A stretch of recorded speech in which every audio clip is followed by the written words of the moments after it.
Hi friends, welcome to my channel. ನಾನು ಸುಕನ್ಯಾ ಮತ್ತೆ ನಿಮ್ಮ ಮುಂದೆ ಸಮೋಸ ರೆಸಿಪಿ ತಂದಿದ್ದೀನಿ. ನಾನಿವಾಗ ಪಕ್ಕಾ ಮುಂಬೈ ಸ್ಟೈಲ್ನಲ್ಲಿ ಸಮೋಸ ಮಾಡೋದು ಹೇಗಂತ ತಿಳಿಸ್ಕೊಡ್ಲಿಕ್ಕೆ ಬಂದಿದ್ದೀನಿ. ತುಂಬ ಟೇಸ್ಟಿಯಾಗಿದೆ ಇದು.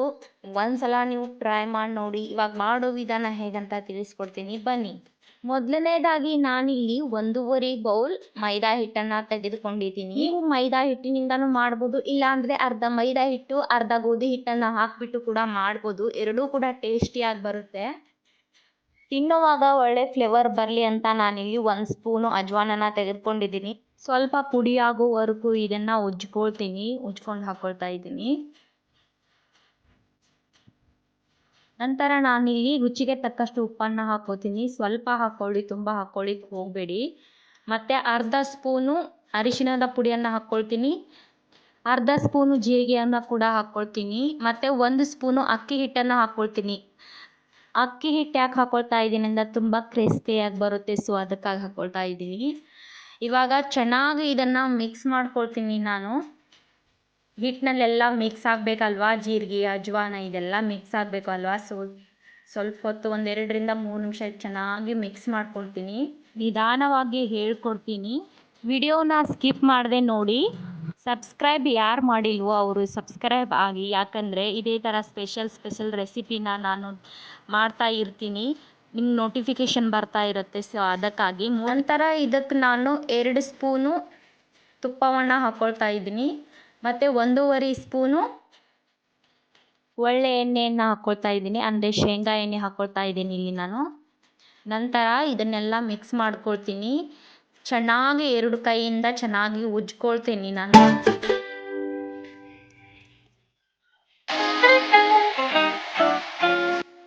ಎರಡು ನಿಮಿಷ ಆದರೂ ಉಜ್ಕೋಬೇಕಾಗತ್ತೆ ನೋಡಿ, ಈ ಥರ.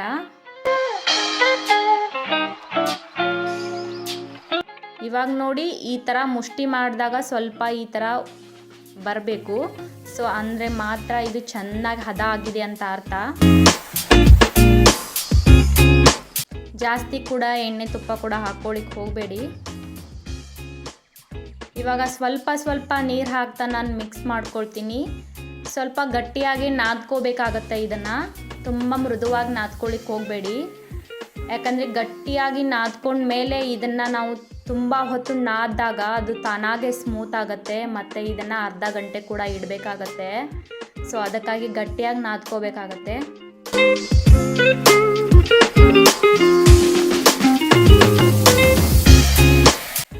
ಒಮ್ಗೆ ನೀರನ್ನು ಹಾಕ್ಕೊಳ್ಳಿಕ್ಕೆ ಹೋಗಬೇಡಿ.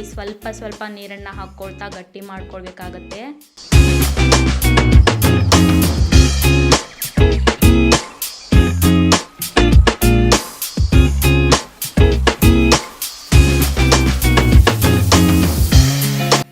ಇವಾಗ ಗಟ್ಟಿಯಾಗಿ ನಾದಿದ್ದೀನಿ ನಾನು. ಗ್ಯಾಸ್ ಕಟ್ಟಿನೆಲ್ಲ ಕ್ಲೀನ್ ಮಾಡಿಕೊಂಡು ನಾನು ಗ್ಯಾಸ್ ಕಟ್ಟಿ ಮೇಲೆ ಇದನ್ನು ಚೆನ್ನಾಗಿ ಹದ ಮಾಡ್ಕೊಳ್ತೀನಿ. ಯಾಕಂದರೆ ನನಗೆ ಅಲ್ಲಿ ಪಾತ್ರೆಯಲ್ಲಿ ಚೆನ್ನಾಗಿ ಹದ ಮಾಡ್ಕೊಳ್ಳಿಕ್ಕೆ ಆಗಲ್ಲ. ಸೊ ಅದಕ್ಕಾಗಿ ನಾನು ಇಲ್ಲಿ ಮಾಡ್ಕೊಳ್ತಾ ಇದ್ದೀನಿ.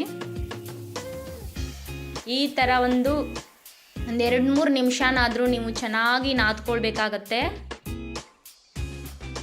ನೋಡಿ ಇಲ್ಲಿ ಎಷ್ಟು ಸ್ಮೂತಾಗಿ ಬಂದಿದೆ ಅಂತ. ನೋಡಿ ಈ ಥರ ನಾದ್ಕೋಬೇಕು. ತುಂಬ ಗಟ್ಟಿನೂ ಅಲ್ಲ, ತುಂಬ ಮೃದುನೂ ಅಲ್ಲ, ಆ ಥರ ನೀವು ನಾದ್ಕೊಳ್ಬೇಕಾಗತ್ತೆ. ಇದನ್ನು ನಾನು ಅರ್ಧ ಗಂಟೆ ಹಾಗೆ ಬಿಡ್ತೀನಿ. ಒಂದು ಬಟ್ಟೆನ ಮುಚ್ಚಿಬಿಟ್ಟು ಹಾಗೆ ಬಿಡ್ತೀನಿ ನಾನು ಇದನ್ನು. ನಂತರ ಈಗ ನಾವು ಇದಕ್ಕೆ ಆಲೂ ಮಸಾಲನ ರೆಡಿ ಮಾಡ್ಕೊಳ್ಬೇಕಾಗತ್ತೆ. ಅದಕ್ಕೆ ನಾನು 4 ಆಲೂಗಡ್ಡೆಯನ್ನು ತೆಗೆದುಕೊಂಡಿದ್ದೀನಿ. ಬೇಗನೆ ಕುದಿಬೇಕಂತೇಳಿ ನಾನು 2 ಪೀಸ್ಗಳನ್ನು ಕಟ್ ಮಾಡ್ಕೊಳ್ತೀನಿ.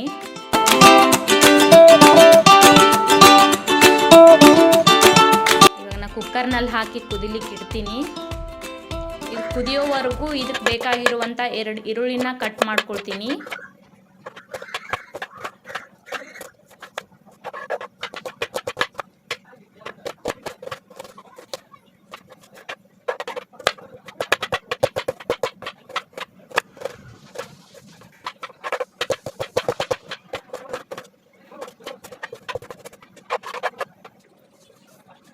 ನಂತರ ನಾನಿಲ್ಲಿ 8 ಪೀಸು ಹಸಿ ಮೆಣಸಿನಕಾಯನ್ನ ತಗೊಂಡಿದ್ದೀನಿ, ಅದನ್ನು ಚಿಕ್ಕ ಚಿಕ್ಕದಾಗಿ ಕಟ್ ಮಾಡ್ಕೊಳ್ತೀನಿ. ಕಾಂದ ಕೂಡ ಹಾಗೆ ಮಿರ್ಚಿ ಕೂಡ ತುಂಬ ಚಿಕ್ಕ ಚಿಕ್ಕದಾಗಿ ಕಟ್ ಮಾಡ್ಕೋಬೇಕು.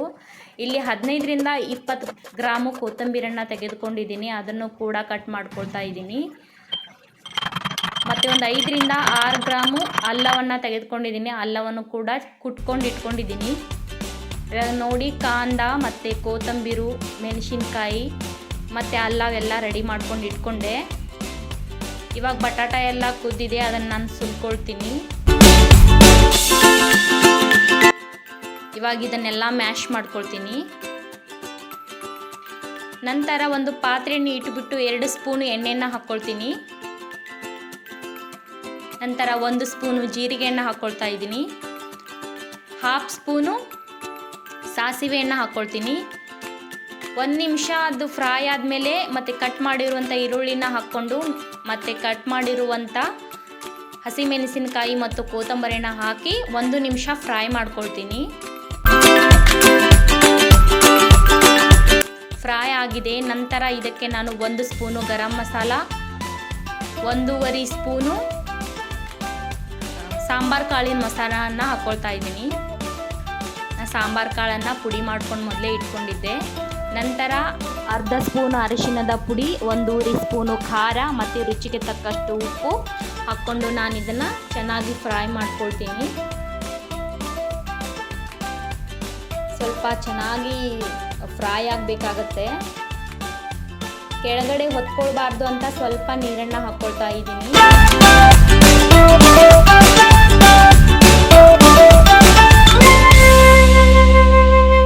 ಫ್ರೈ ಆಗಿದೆ. ನಂತರ ನಾನು ಮ್ಯಾಶ್ ಮಾಡ್ಕೊಂಡಿರುವಂಥ ಆಲೂಗಡ್ಡೆಯನ್ನು ಹಾಕ್ಕೊಂಡು ಎಲ್ಲ ಮಿಕ್ಸ್ ಮಾಡ್ಕೊಳ್ತೀನಿ.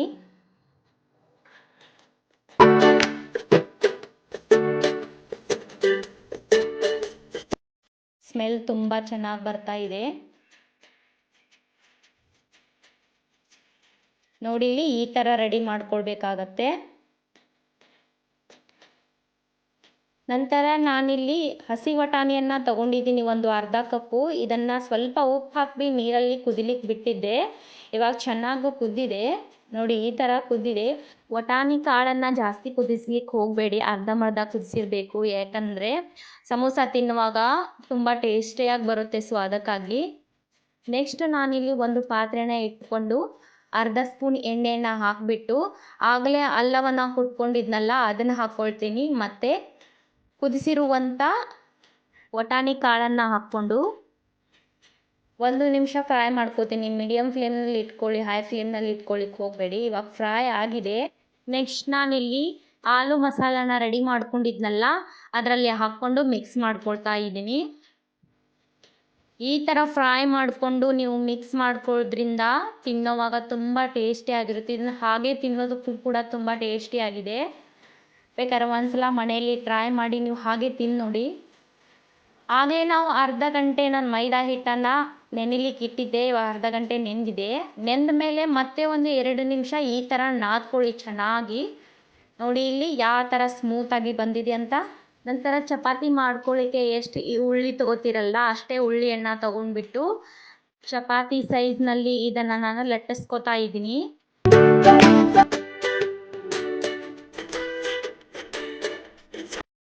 ಇವಾಗ ರೌಂಡ್ ಶೇಪ್ ಆಗಿ ನಾನು ಲಟ್ಟಿಸ್ಕೊಂಡಾಯಿತು. ಇದನ್ನು ಈ ಥರ 4 ಪೀಸಾಗಿ ಕಟ್ ಮಾಡ್ಕೊಳ್ತೀನಿ.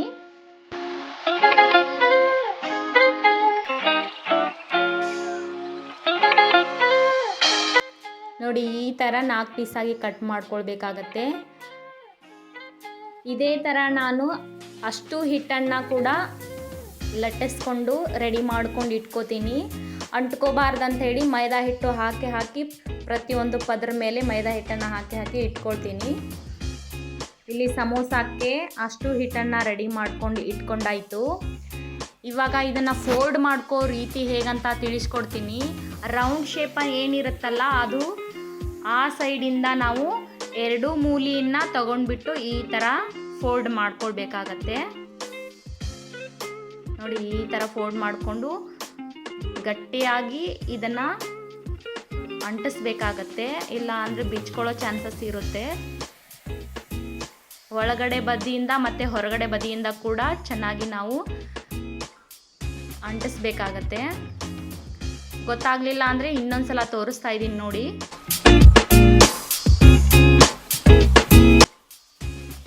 ನೋಡಿ ಈ ಥರ,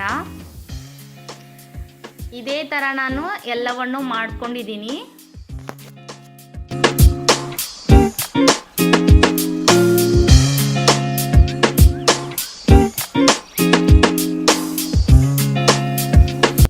ನಂತರ ನಾನಿಲ್ಲಿ ಆಲೂ ಮಸಾಲಾನ ರೆಡಿ ಮಾಡ್ಕೊಂಡಿದ್ನಲ್ಲ, ಅದನ್ನು ಹಾಕ್ಕೊಂಡು ಫೋಲ್ಡ್ ಮಾಡ್ಕೊಳ್ತಾ ಇದ್ದೀನಿ. ಸಮೋಸ ಸೈಜ್ ಎಷ್ಟಿದೆಯೋ ಅಷ್ಟೇ ಹಾಕ್ಕೊಳ್ಳಿ, ಜಾಸ್ತಿ ಹಾಕ್ಕೊಳ್ಳಿಕ್ಕೆ ಹೋಗಬೇಡಿ, ಯಾಕಂದರೆ ಹೊರಗಡೆ ಬಂದುಬಿಡುತ್ತೆ. ಯಾಕಂದರೆ ಫೋಲ್ಡ್ ಮಾಡ್ಕೊಳ್ಳೋಕೆ ಕೂಡ ಪ್ಲೇಸ್ ಬೇಕಲ್ವ, ಸೊ ಅದಕ್ಕಾಗಿ. ಇವಾಗ ಈ ಕೊನೆ ಒಂದು ಪದರ ಉಳಿತು, ಆ ಪದರದಿಂದ ಈ ತುದಿ ಮೂಲಿಗೆ ಫೋಲ್ಡ್ ಮಾಡಿಬಿಟ್ಟು ಚೆನ್ನಾಗಿ ಪ್ರೆಸ್ ಮಾಡಬೇಕಾಗತ್ತೆ. ನೋಡಿ ಈ ಥರ. ಗೊತ್ತಾಗಲಿಲ್ಲ ಅಂದರೆ ಇನ್ನೊಂದು ತೋರಿಸ್ತಾ ಇದ್ದೀನಿ ನೋಡಿ ಯಾವ ಥರ ಮಾಡಬೇಕಂತ. ನೋಡಿಲಿ ಈ ಥರ ಪ್ರೆಸ್ ಮಾಡಬೇಕಾಗತ್ತೆ. ಆ ಮೂಲೆಯಿಂದ ಈ ಮೂಲೆಗೆ ಪ್ರೆಸ್ ಮಾಡಿಬಿಟ್ಟು ಈ ಥರ ಎಲ್ಲ ಮೂಲೆಗೂ ಪ್ರೆಸ್ ಮಾಡ್ಕೋಬೇಕಾಗತ್ತೆ. ಎಲ್ಲಿ ಕೂಡ ಗ್ಯಾಪ್ ಮಾಡಲಿಕ್ಕೆ ಹೋಗಬೇಡಿ, ಯಾಕಂದರೆ ಕರಿಯೋವಾಗ ಬಿಚ್ಕೊಳ್ಳೋ ಚಾನ್ಸಸ್ ಇರುತ್ತೆ. ಸೊ ಎಲ್ಲ ರೆಡಿ ಮಾಡ್ಕೊಂಡಾಯಿತು. ಇವಾಗ ನಾನು ಎಣ್ಣೆ ಕಾಯ್ಲಿಕ್ಕೆ ಬಿಟ್ಟಿದ್ದೀನಿ. ಎಣ್ಣೆ ಕಾದಿದೆ ಇಲ್ಲೋ ಅಂತ ನೋಡಲಿಕ್ಕೆ ಸ್ವಲ್ಪ ಹಿಟ್ಟನ್ನು ಹಾಕಿ ನೋಡ್ಕೊಂಡಿದ್ದೀನಿ. ಎಣ್ಣೆ ಕಾದಿದೆ. ಈಗ ಸಮೋಸನ ಹಾಕಿಬಿಟ್ಟು ನಾನು ಕೆಂಪಾಗೋವರೆಗೂ ಇದನ್ನು ಫ್ರೈ ಮಾಡ್ಕೊಳ್ತೀನಿ. ಮೀಡಿಯಮ್ ಫ್ಲೇಮ್ನಲ್ಲಿ ಇಟ್ಕೊಳ್ಳಿ, ಹೈ ಫ್ಲೇಮ್ನಲ್ಲಿ ಇಟ್ಕೊಳ್ಳಿಕ್ಕೆ ಹೋಗಬೇಡಿ, ಯಾಕಂದರೆ ಸುಡೋ ಚಾನ್ಸಸ್ ಇರುತ್ತೆ. ಸೊ ಅದಕ್ಕಾಗಿ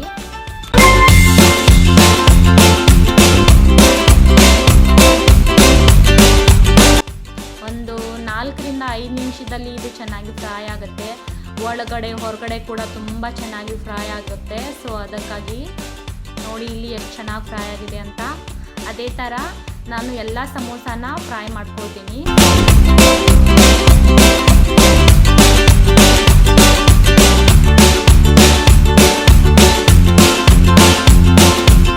ಮಾರ್ಕೆಟ್ನಲ್ಲಿ ಯಾವ ಸೈಜ್ನಲ್ಲಿ ಸಿಗುತ್ತೋ ಸಮೋಸ ಅದೇ ಸೈಜ್ನಲ್ಲಿ ಆಗಿದೆ ಈ ಸಮೋಸ. ನಾನು ತುಂಬ ಬಾರಿ ಮನೆಯಲ್ಲಿ ಮಾಡ್ಕೊಂಡು ತಿಂದಿದ್ದೀನಿ. ತುಂಬ ಟೇಸ್ಟಿಯಾಗಿರುತ್ತೆ ಇದು. ಮುಂಬೈ ಸೈಡ್ನಲ್ಲಿ ಮಾಡ್ತಾರಲ್ಲ ಅದೇ ಥರ ಟೇಸ್ಟಿಯಾಗಿರುತ್ತೆ. ಒಂದ್ಸಲ ಮನೇಲಿ ನೀವು ಟ್ರೈ ಮಾಡಿ ನೋಡಿ. ಕ್ರಿಸ್ಪಿ ಆಗಿದೆ ತುಂಬ. ಇದೇ ಥರ ನಾನು ವೆರೈಟಿ ರೆಸಿಪಿನ ರೆಡಿ ಮಾಡ್ತಾ ಇರ್ತೀನಿ. 3 ದಿನಕ್ಕೊಮ್ಮೆ ಅಪ್ಲೋಡ್ ಮಾಡ್ತಾ ಇದ್ದೀನಿ. ಯಾರೆಲ್ಲ ನನ್ನ ಚಾನಲಿಗೆ ಸಬ್ಸ್ಕ್ರೈಬ್ ಇನ್ನೂವರೆಗೂ ಆಗಿಲ್ವೋ ಅವರು ಸಬ್ಸ್ಕ್ರೈಬ್ ಮಾಡ್ಕೊಳ್ಳಿ, ಲೈಕ್ ಮಾಡಿ, ಶೇರ್ ಮಾಡಿ, ಕಮೆಂಟ್ ಮಾಡಿ. ಸಬ್ಸ್ಕ್ರೈಬ್ ಮಾಡ್ಕೊಳ್ಳೋದ್ರಿಂದ ನಿಮ್ಗೆ ನೋಟಿಫಿಕೇಷನ್ ಬರ್ತಾ ಇರುತ್ತೆ. ಸೊ ಅದಕ್ಕಾಗಿ ಥ್ಯಾಂಕ್ ಯು.